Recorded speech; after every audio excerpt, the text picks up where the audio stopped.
in the air, there is a young man who is having second thoughts about getting married. The wedding ceremony is about to begin, but he's beginning to have a case of cold feet. He's just not sure that he can go through with the wedding. So a member of the family is sent to talk to him. The young man says, "I don't think I'll be able to do this."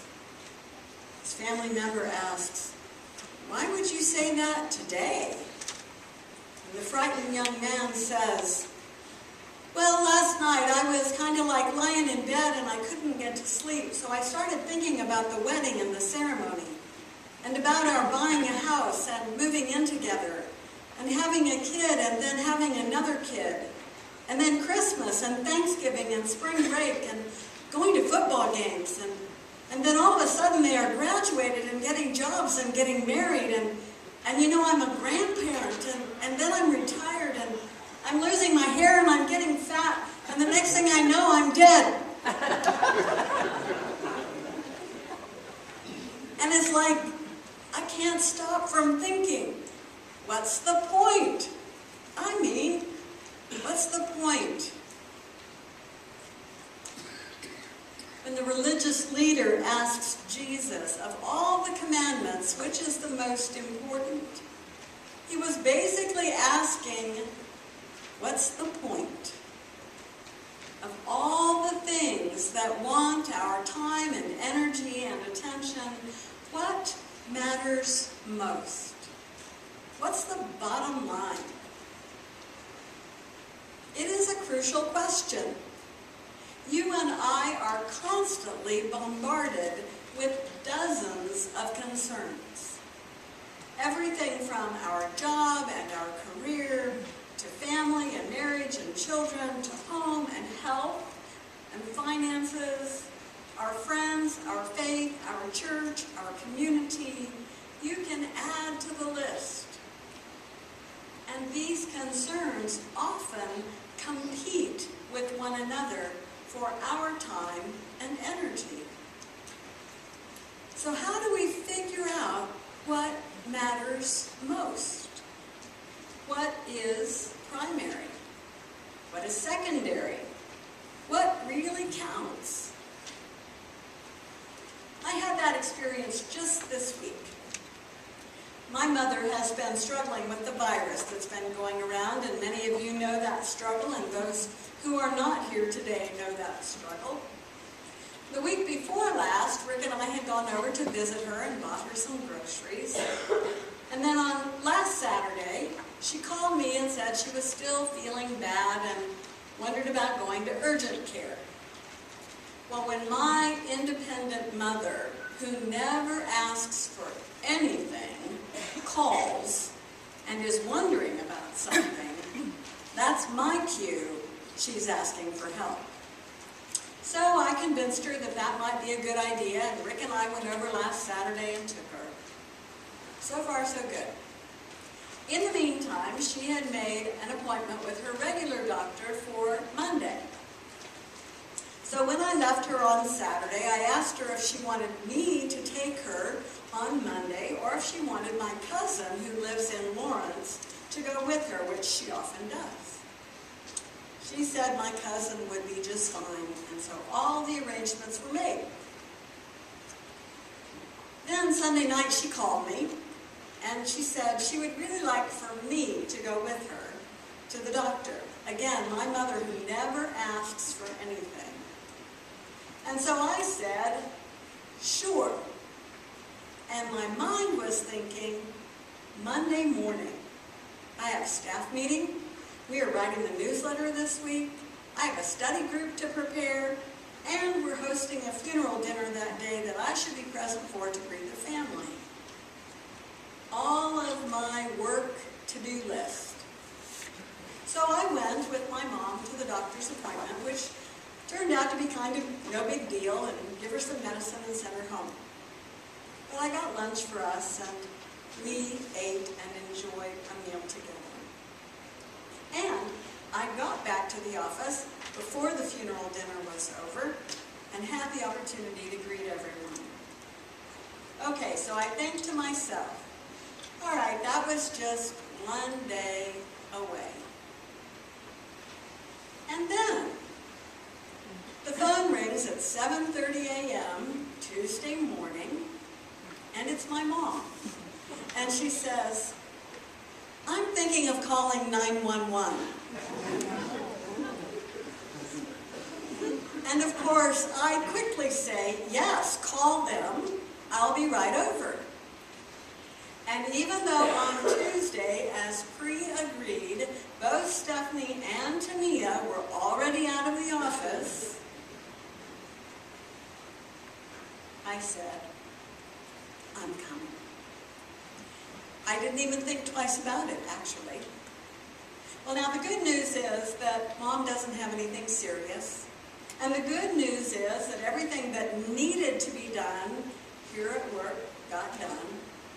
And the best news is the priority for me of what matters most is clear. That's what that religious leader was trying to figure out. He wanted to know what's the greatest priority in life. And so he asked Jesus, "What matters most?" And Jesus told him. But interestingly enough, Jesus didn't mention any of the things that our American culture deems important. He didn't talk about work to-do lists, or career advancement, or financial security, or physical appearance, or health, or fame, or power, or social status. Instead, Jesus said, our life should be focused on relationships with God and with others. Let's look at that passage again for just a little bit. Which commandment should be first of all? Jesus answered, "The first is, Hear, O Israel, the Lord our God, the Lord is one. You shall love the Lord your God with all your heart, and with all your soul, and with all your mind, and with all your strength. The second is this, you shall love your neighbor as yourself. There is no other commandment greater than these." According to Jesus, the greatest priority of life is to love God and to love our neighbor. We call this the Great Commandment. Relationships with God and others is Jesus' bottom line. Jesus lived and taught and died this priority. And he challenges us to do the same. I know this is not news to you. It's actually quite simple. It's kind of like Theology 101, the ABCs of Christianity. It's a verse that many of us learned as a child. But let's not be fooled by its simplicity or by our rote memorization. Jesus' priority in life is radically different from what our culture teaches us. All those things that we worry about so much, they're all minor according to Jesus. It can be a tough challenge to set our priorities according to Jesus' priority. I remember a long time ago, a really long time ago, when I took a group of youth to Youth 99. Now bear in mind that our youth are getting ready to go to Youth 2015, right? The same thing though, the national gathering of United Methodist Youth, a time to come together, to celebrate, to learn, to grow, to pray, to worship. And every night at the end of the day, we would sit with our youth group in this motel room, scrunched in together on the floor to have our end of the day conversation. And I remember very well one of our teenage boys in high school, and we were all going around the room. The theme for the day is, what's your goal? What do you hope to do? What's really important to you? And we'd had this very thought-provoking Bible study and worship experience. And this young boy said, this is really a hard day for me because my goal is to buy a black Corvette. There's some nodding going on. What am I supposed to do? I said, well, that is a challenging conversation now, isn't it? And so together we talked as a group, and we said, you know what, you can probably buy your black Corvette, but what else are you going to do to love your neighbor and to love God and to reach out in service and mission?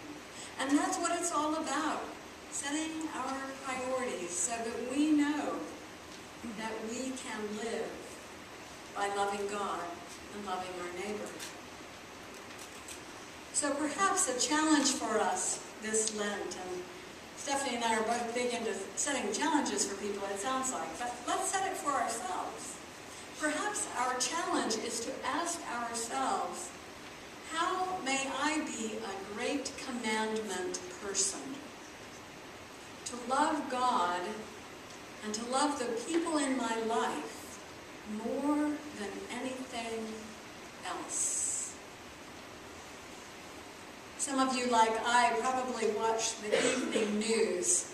A couple of days ago on the CBS Evening News, there was a story that I said, that's the sermon. So let's watch it together. Jake, if you'll pull it up for us. Check out this story from a high school in Texas.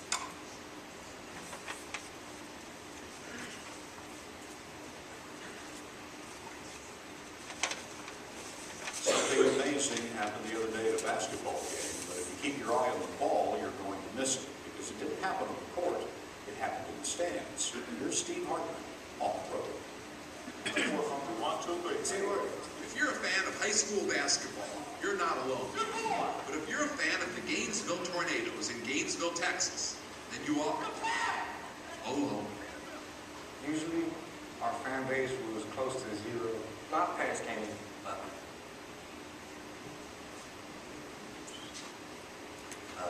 one game, but they didn't come to the other ones because they didn't have time. The other students at Gainesville don't come to the games either, mostly because they can't get out. This is a juvenile correction facility for felony offenders, and one of the few perks here for very good behavior is a chance to leave the... It's worth it.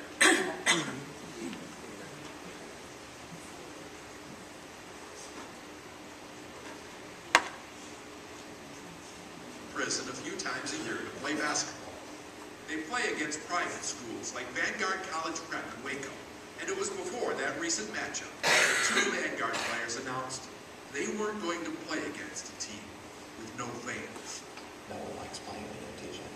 But isn't that supposed to be a good thing for you? You don't have the other fans cheering against you? I guess, but it just seems weird, you know? It just didn't seem right. So, before their home game against Gainesville, Hudson Bradley and Ben Markinson asked some of the Vanguard fans for a favor. To cheer for Gainesville instead. The Gainesville players had no idea what was happening. They walked onto the court to find their own signs of support, their own cheerleaders, even their own fan section. Half the crowd was assigned to cheer for Gainesville. But then as it went on, everybody just kind of got so into it. Nobody was cheering for you? Everyone was cheering for them. I mean, every time they scored, the gym was just lit up with cheering and clapping, and everyone was on their feet. This is not what I've ever seen sports be. I think in a way, this is kind of how sports should be. It just kind of showed me the real impact that encouragement and support for anybody can make. Hudson says we all need someone to believe in us. We all need someone who knows our mistakes and loves us anyway. And for that, the Gainesville players can't thank those boys enough. It's something I won't forget. When I'm an old man, I'm just going to think about this. I'll remember this for the rest of my life. And finally, as for who won the game, well, obviously they didn't care. So why should we? Steve Hartman on the road in Waco, Texas. And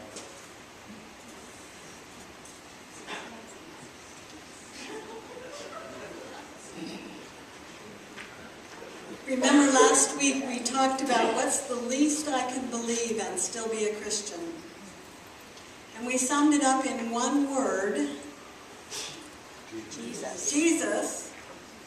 And now we take up the challenge to join with Jesus in his priority of what matters most. To love God with everything we've got. To love our neighbor as ourselves. To share our time and energy and attention in a way that builds up and keeps us connected. And to offer the love and grace of God to all. May God bless us on our journey of living love. Amen.